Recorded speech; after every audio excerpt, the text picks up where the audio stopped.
यह दुनिया की अब तक की सबसे क्रूर जेल है। यहाँ के कैदियों को न केवल भूख की तड़प सहनी पड़ती है, बल्कि जिंदा रहने के लिए आदमखोरी के दर्दनाक दौर में भी गिरना पड़ता है। इस जेल की क्रूर व्यवस्था गहराई से एहसास कराती है कि ऊपरी और निचले वर्ग के बीच एक ऐसी चीज भी साथ रख सकते हैं। लेकिन इस मोटे जामियातिन ने आगजनी का अपराध किया था, इसलिए उसे इस जेल में डाला गया। किस्मत से उसे 24वीं मंजिल मिली। हालांकि जेल के नए नियमों के अनुसार कैदी केवल वही खाना खा सकते हैं जो उन्होंने जेल में आने से पहले दर्ज कंदीदा खाना था। लेकिन जब भी वह अपना खाना उठाता है तो पाता है कि ऊपरी मंजिल के कैदियों ने उसका खाना झूठा कर दिया है। इससे उसे यहाँ की व्यवस्था पर गहरा संदेह होने लगता है। ऊपरी मंजिल के लोग जानबूझकर नियम तोड़ते हैं और उन्हें कोई सजा नहीं मिलती, तो निचले स्तर के लोग ही नियमों का कड़ाई से पालन क्यों करें। इसके बाद वह निचले स्तर के लोगों का खाना जब लेने जाता है तो बाकी लोग उसे रोक देते हैं, क्योंकि अब जेल दो ग्रुप में बंट गई है, वफादार और आजाद। वफादार ग्रुप का मानना है कि केवल अपना खाना ही लेना चाहिए। उनका मानना है कि नियमों का पालन करके ही हर स्तर के इंसान को भूखा मरने से बचाया जा सकता है। घुंघराले बालों वाला आदमी चाहता है कि मोटा नियमों का पालन करे, वरना दोनों को कड़ी सजा मिलेगी। लेकिन मोटा सुनने को तैयार नहीं था। वह चिकन लेग खाना चाहता था, लेकिन उसकी साथी पेरोन उसे रोक देती है। वह भी चाहती है कि वह नियमों का पालन करे और वह अपने हिस्से का खाना उसे दे देती है। मोटा उसे सूंघता है, चिकन लेग नीचे रखता है और लाचारी से वह खाना खाने लगता। उन्हें अपना खाना जल्दी खत्म करना होगा और गिर सकते हो। लेकिन तुम्हारा आचरण भी बहुत सम्मानजनक था। जब तक हर कोई नियमों का पालन करेगा, निचले स्तर पर जाने पर भी सबको खाना मिलेगा। इसके बाद प्लेटफॉर्म धीरे धीरे नीचे उतरता है। दोनों एक दूसरे को अपना परिचय देते हैं। पेरोन पहले एक कलाकार थी। उसने जान पूर्व प्रेमी अपने बच्चे के साथ आया तो बच्चा नुकीली मूर्ति से टकरा गया और उसकी मौत हो गई। अदालत ने उसे निर्दोष पाया, लेकिन वह इस अपराध बोध को सह नहीं सकी। प्रायश्चित करने के लिए उसने इस क्रूर जेल में आने का फैसला किया। उसी समय जेल में लाल बत्ती का अलार्म बजता है। प्लेटफॉर्म 44वीं मंजिल पर रुक जाता है, जिससे खाना सही तरीके से नीचे नहीं बंट पाता। पेरोन को जब पता चला कि इस जेल में कुल 333 फ्लोर है तो वो शॉक्ड हो जाती है। लेकिन ऊपरी मंजिल के कैदी कहते हैं कि मंजिलें कितनी हैं यह मायने नहीं रखता। मायने ये रखता है कि सबको खाना मिले। 21वीं मंजिल के लोगों ने नियम तोड़ा है, इसलिए कल 19वीं और 20वीं मंजिल के लोग 21वीं मंजिल पर आकर खाने की रक्षा करेंगे। इसी तरह 42वीं और 43वीं मंजिल के लोग 44वीं मंजिल पर जाकर खाने की रक्षा करेंगे। इससे निचले स्तर के लोगों को भी खाना मिलना शुरू हो जाती है। निचले स्तर के लोग उनका हौसला बढ़ाते हैं। तभी प्लेटफॉर्म नीचे उतरता है। ऊपरी मंजिल के लोग मेट मर चुका है और पूछा कि नियम तोड़ने वाले का क्या करना चाहिए। घुंघराले बालों वाले ने कहा कि वह नियम तोड़ने वाले को अपने साथ नीचे ले जाएगा। जब तक का सौभाग्य मिला था, उन्होंने कानून की नींव रखी थी और वे बुद्धिमानी से कानून लागू कर सकते थे। हालांकि कोई नहीं जानता था कि वह अभिषिक्त अभी भी जीवित है या नहीं। भेजा था। कहा जाता है कि वह बिना किसी भोजन के जेल के सबसे निचले तल लोगों को खिलाया जिन्हें मदद की जरूरत थी। उसके बाद से उसकी यह कथा महीनों तक फैलती रही, जिससे पूरी जेल एकजुट हो गई। इस संदेश को व्यापक रूप से फैलाया गया, जिसमें भोजन के निष्पक्ष वितरण को बढ़ावा दिया गया। लेकिन इस लक्ष्य को हासिल करने के साथ ही कुछ लोगों को अपनी जान की कीमत चुकानी पड़ गई थी। जब रात हुई तो मोटा अधिक व्यावहारिक व्यवहार करने लगा। वह भूख की तड़प को बर्दाश्त नहीं कर पा रहा था और उसने एक बेहद क्रूर सुझाव दिया। उसने कहा कि वह मोटी महिला तो पहले से ही पक चुकी है, तो क्यों न उसे खा लिया जाए। लेकिन घुंघराले ने कहा, नहीं, कानून के अनुसार इंसानी मांस खाना मना है, क्योंकि मास्टर ने खुद का बलिदान देकर हमें एक सही रास्ता दिखाया है। इसके बाद उसने लाश को नीचे फेंक दिया। तेजी से गिरते हुए लाश के टुकड़े टुकड़े हो गए और आखिरकार वह अथाह शून्य में गायब हो गई। और जैसे ही लाश नीचे गिरी, अज्ञात जीवों ने पलक झपकते ही उसे साफ कर दिया। अगले दिन प्लेटफॉर्म 24वें तल पर उतरता है। ढेर सारे स्वादिष्ट भोजन को देखकर मोटे ने अपना पसंदीदा पिज्जा उठा लिया। तीनों अपने अपने भोजन का आनंद लेने लगे। तब इस व्यवस्था ने दोनों को उलझन में डाल दिया था। लेकिन घुंघराले बालों वाले को भरोसा था कि लंबे समय के लिहाज से यही सबसे सही तरीका है और किसी को भी अपने साथी की मौत को इनाम नहीं समझना चाहिए। समझाने के बाद घुंघराले बालों वाले ने नियम तोड़ने वाले को उठाया, उसे खाने की मेज और उसे सख्ती से लागू करने की ताकीद की। तीसरे दिन प्लेटफॉर्म धीरे धीरे नीचे उतरता है। प्लेटफॉर्म के रुकने से पहले ही मोटे ने पिज्जा उठाकर बड़े बड़े कौर खाने शुरू कर दिया। उन्होंने जल्दी ही अपना खाना खत्म कर लिया। सो ही जल्दी से एक टुकड़ा खा लिया।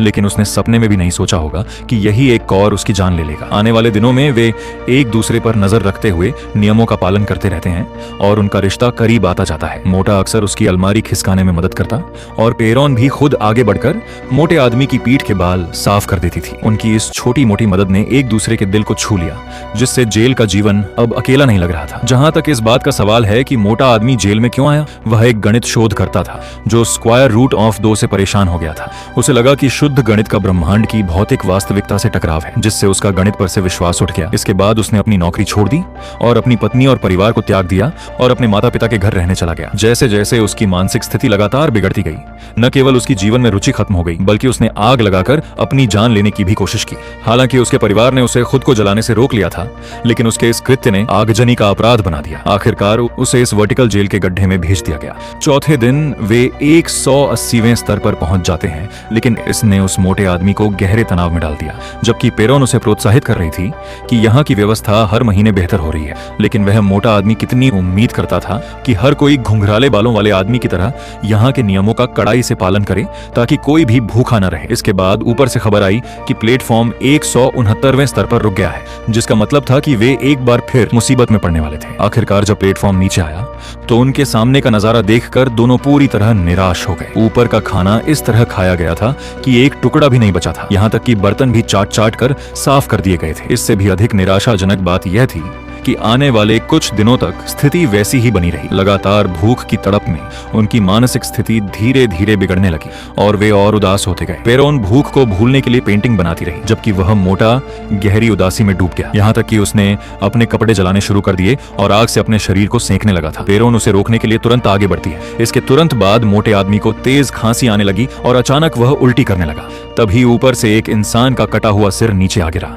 इस अचानक हुई घटना ने पेरोन को डरा दिया था। जेल के बुजुर्ग आदमी ने कहा कि वह एक जंगली इंसान था जिसे दंडित किया गया था। हालांकि जब मोटा आदमी 24वें स्तर पर था तो उसने एक मृत व्यक्ति का खाना चुरा कर खाया था। इस बात को भी एक अपराध के रूप में फैलाया गया और उसे मृत्युदंड की सजा सुना दी गई थी। उस रात मोटा आदमी हाथ में लाइटर लेकर गड्ढे के सामने टहलता रहा। वह अच्छी तरह जानता था कि यदि वह भूख से नहीं मरा तो भी दंड देने वालों के हाथों उसका सिर कलम होना तय है। उसे पछतावा हो रहा था कि काश वह लालच में आकर मृत व्यक्ति का खाना न खाता और यहाँ के नियमों को न तोड़ता, तो पेरोन को भी उसके साथ यह सजा। ने मोटे आदमी को तेजी से घेर लिया। उसने एक छलांग लगाई और आग का एक बड़ा गोला तेजी से नीचे गिर गया। नीचे के स्तर के लोगों को लगा कि वह एक अपराधी था जिसे सजा मिली थी, इसलिए वे खुशी से तालियां बजाने और चिल्लाने लगे। यहाँ तक कि कुछ लोगों ने वस्तुओं से उस पर हमला करने की कोशिश भी की। जल्द ही मोटा आदमी सबसे निचले स्तर पर गिर गया। जब पेरोन ने दोबारा आंखें खोली तो उसने पाया कि वह 51वें स्तर पर पहुंच चुकी थी। यहाँ उसे एक नई रूममेट मिली, एक हाथ वाली औरत जो तकिया पकड़े हुए थी। भाग लिया। वे जल्द ही 54वीं मंजिल पर पहुंचे। इससे पहले कि खाने की मेज रुकती, इस दाढ़ी वाले व्यक्ति ने उन पर हमला कर दिया। इससे पहले कि वे कुछ समझ पाते, उनके 2 साथी मारे जा चुके थे। वह दाढ़ी वाला आदमी बाकी बची 3 महिलाओं की ओर मुड़ा और इशारा किया कि उसका विवाद बढ़ाने का कोई इरादा नहीं है। जैसे ही वे अपने हथियार नीचे रखने वाले थे, उसने मौका पाकर प्लेटफॉर्म पर छलांग लगा दी। मीना भी तुरंत उसके पीछे कूद गई। उसने लोहे की छड़ उठाई और दाढ़ी वाले पर लगातार हमले किए। दाढ़ी वाले ने पलटकर उसे काबू में कर लिया और प्लेटफॉर्म पर पटक दिया। जैसे ही उसने कांच का टुकड़ा उठाया और मीना को खत्म करने ही वाला था, पेरोन ने छलांग लगाकर दाढ़ी वाले को जोर से जमीन पर दे मारा। 55वीं मंजिल पर पहुंचते ही वृद्ध व्यक्ति तुरंत उस पर झपटा।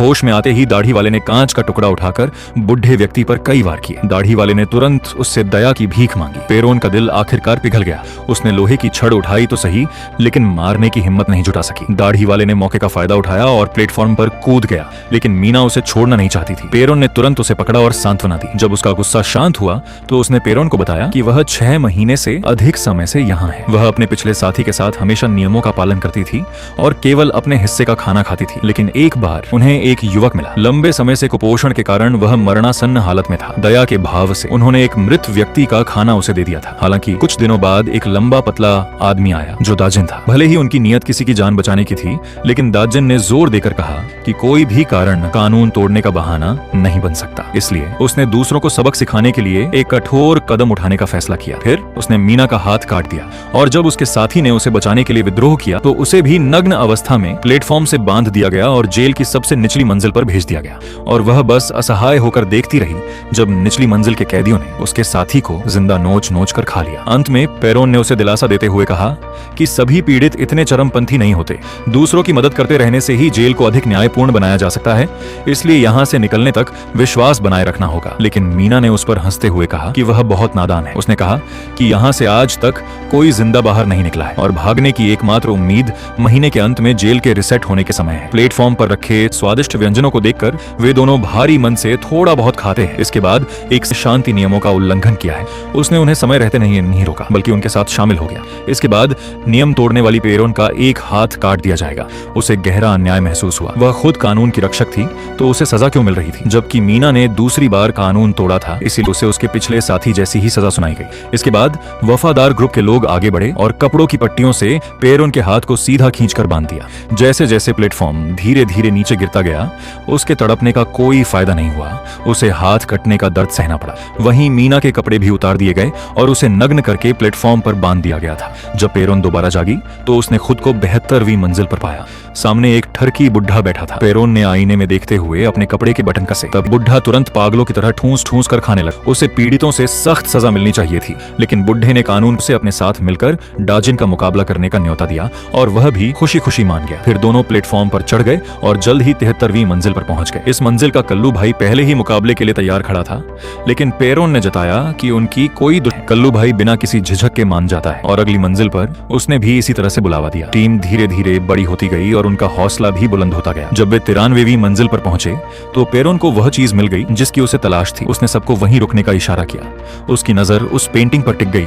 वह धीरे धीरे आगे बढ़ी और पेंटिंग में बने कुत्ते को सहलाने लगी। उसकी आंखों में ढलते ही सबने जश्न मनाना शुरू कर दिया। लेकिन जब वे सपने देख रहे थे तभी प्लेटें टूटने की आवाज से वे चौंक कर जाग गए। असल में पीड़ितों को साफ कर दिया। जब प्लेटफॉर्म नीचे आया तो उस पर सिर्फ टूटी फूटी प्लेटें बची थी। हैरानी की बात यह थी कि डाजिन 92वीं मंजिल पर ही रुक गया। उसने कहा, इस महीने तुम्हें खाने का एक निवाला भी नहीं मिलेगा। जब तुम भूख से पस्त हो जाओगे तब हम नीचे आकर तुम्हारा काम तमाम कर देंगे। इस बात ने कानून तोड़ने वालों के गुस्से को और भड़का दिया, लेकिन उन्हें यकीन नहीं था कि डाजिन ऐसा करेगा, क्योंकि 93वीं मंजिल के नीचे कई वफादार ग्रुप के सदस्य भी थे। खाना बंद होने का मतलब था कि वे लोग भी भूखे मर जाते, लेकिन डाजिन को इसकी कोई परवाह नहीं थी। उसका मानना था कि कानून की रक्षा के लिए उनकी जान की कुर्बानी देना जरूरी था। अब वे लोग डरने लगे कि सच में उन्हें खाना नहीं मिलेगा। तभी वह बुढ़ा आगे आया और उसने एक अजीब सा विचार रखा। जेल के गड्ढे में एक बार फिर अफरा तफरी मच गई। आखिर में वे इंसानों का मांस खाने पर मजबूर हो गए, लेकिन पेरोन ने बेहद भूखी होने के बावजूद इंसानी मांस खाने से साफ इनकार कर दिया था। उसे भूख से पस्त होते देख एक बूढ़ी औरत से रहा नहीं गया। उसने इंसानी मांस का एक टुकड़ा उसके मुंह में ठूंस दिया,